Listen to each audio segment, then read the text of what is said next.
আসসালামু আলাইকুম। গাজায় একদিনে আবারও নিহত ইসরায়েলের ২৪ সেনা, ধ্বংস ১২ মার্কাভা ট্যাঙ্ক। মিয়ানমারে বিদ্রোহীদের দখলে গুরুত্বপূর্ণ স্বর্ণখনি এলাকা, মারা গেছেন কাচিন সেনাপ্রধান। ইউক্রেনে সেনা পাঠাতে পারে ন্যাটো সদস্যরা, খবর নিউ ইয়র্ক টাইমসের। বিডিভিউজ ইনফোটেনমেন্টে স্বাগত জানাচ্ছি, আমি সুরভি দিবা। আজ জানাবো প্রতিরক্ষা সংক্রান্ত গুরুত্বপূর্ণ কিছু খবর।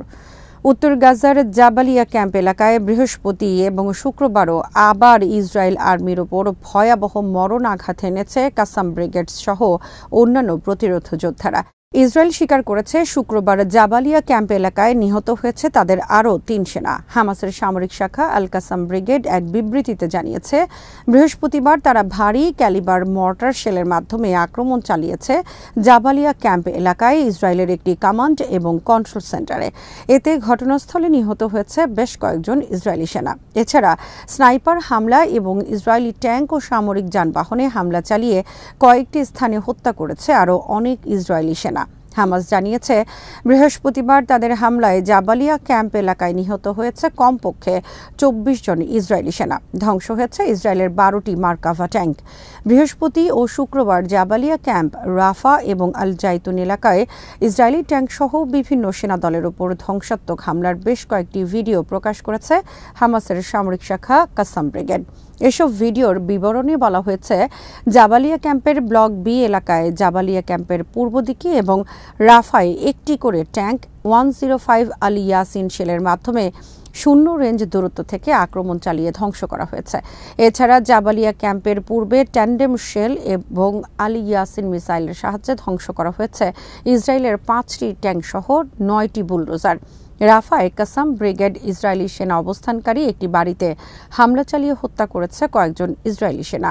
কাসাম ব্রিগেডের বিবৃতিতে বলা হয়েছে, রাফা এবং জাবালিয়া ক্যাম্প এলাকায় তারা আল মুজাহিদিন ব্রিগেডের সাথে বেশ কয়েকটি যৌথ হামলা পরিচালনা করেছে সন্ত্রাসী ইসরায়েলি আর্মির বিরুদ্ধে।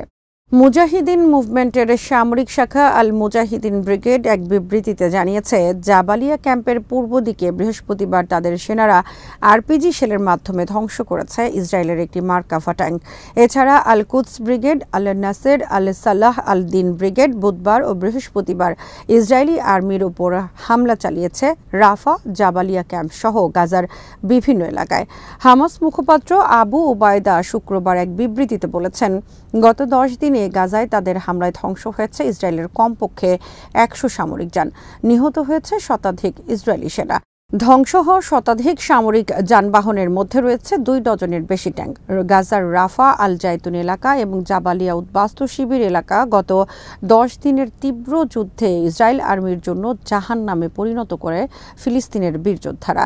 আবু ওবায়দা বলেন, ভণ্ড যুক্তরাষ্ট্রের সহায়তায় সন্ত্রাসী ইসরায়েল যখন গাজায় দুর্ভিক্ষ সৃষ্টি, নির্বিচার ধ্বংস আর হত্যার উৎসব করে চলছে 7 মাসের বেশি সময় ধরে, তখন গাজার বীর যোদ্ধারা আরও সাহস আর উদ্দীপনার সাথে শত্রুর বিরুদ্ধে ঝাঁপিয়ে পড়ছে।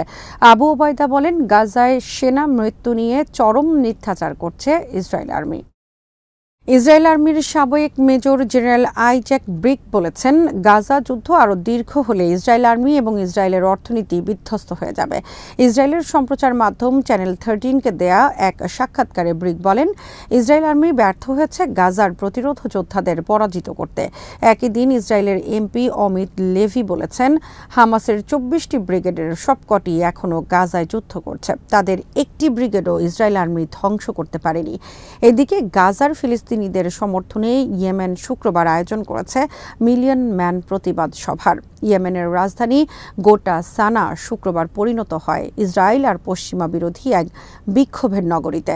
10 লাখ মানুষের মূল সমাবেশটি অনুষ্ঠিত হয় রাজধানী সানার আল সাবাইন চত্বরে। তবে মিলিয়ন ম্যান সমাবেশ উপলক্ষে রাজধানী সানার সমস্ত খোলা চত্বর, মাঠ এবং রাজপথ পরিণত হয় জনসমুদ্রে।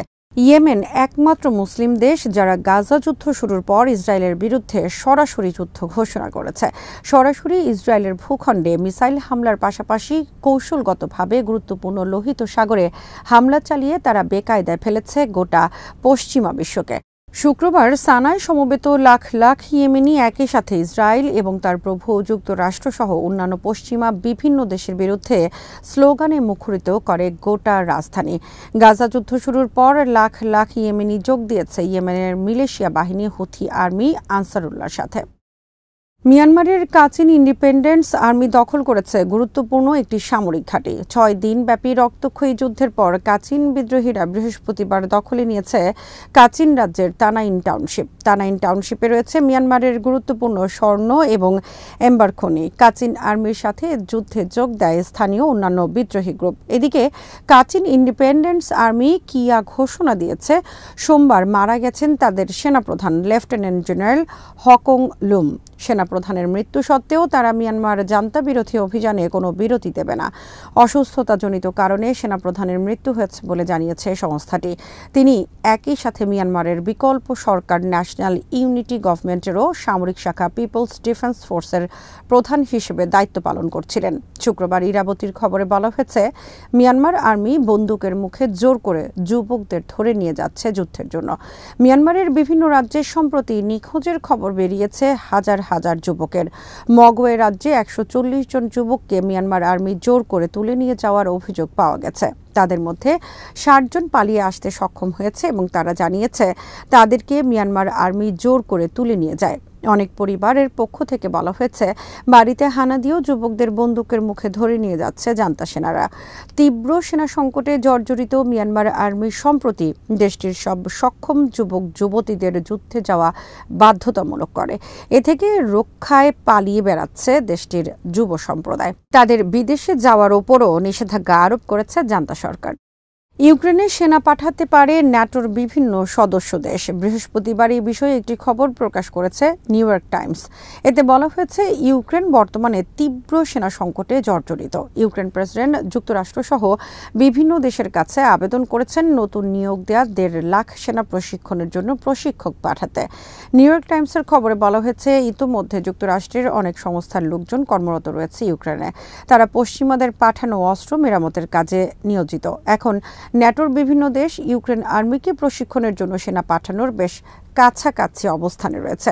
নিউ ইয়র্ক টাইমসের খবরে বলা হয়েছে, যুক্তরাষ্ট্র সহ অনেক দেশ আগে থেকে বলে আসছে তারা ইউক্রেনে সরাসরি সেনা পাঠাবে না, কারণ এই ঘটনাকে রাশিয়া তাদের বিরুদ্ধে সরাসরি ন্যাটোর যুদ্ধ ঘোষণা হিসেবে বিবেচনা করবে। কিন্তু এখন যদি যুক্তরাষ্ট্র সহ অন্যরা সেখানে প্রশিক্ষক সেনা ও কর্মকর্তাদের পাঠায়, সেটি হবে তাদের রেড লাইন ভঙ্গের শামিল। সম্প্রতি ফ্রান্সের প্রেসিডেন্ট ইমানুয়েল ম্যাক্রো ঘোষণা দেন ইউক্রেনে সেনা পাঠানোর সম্ভাবনা নিয়ে। এ নিয়ে তীব্র বিতর্ক সৃষ্টি হয় পশ্চিমা নেতৃবৃন্দের মধ্যে। হোয়াইট হাউস জোর দিয়ে বলেছে, ইউক্রেনে তারা সেনা পাঠাবে না এবং কোনো প্রশিক্ষকও নয়। ন্যাটোর অন্যান্য দেশের প্রতিও তারা এ দাবি করবে। তবে নিউ ইয়র্ক টাইমসের খবরে বলা হয়েছে, ব্রিটেন, ফ্রান্স, জার্মানি সহ অনেক দেশ ইউক্রেনে কন্ট্রাক্টর পাঠানোর পরিকল্পনা করছে ফ্রন্টলাইনে অস্ত্র মেরামতের জন্য। আজ এখানেই শেষ করছি। সমরাস্ত্র প্রতিরক্ষা কূটনীতির নানা তথ্য জানতে চোখ রাখুন বিডিভিউজ ইনফোটেইনমেন্টে। চ্যানেলটি ভালো লাগলে সাবস্ক্রাইব করুন, সংযুক্ত থাকুন আমাদের ফেসবুক পেজে। আল্লাহ হাফেজ।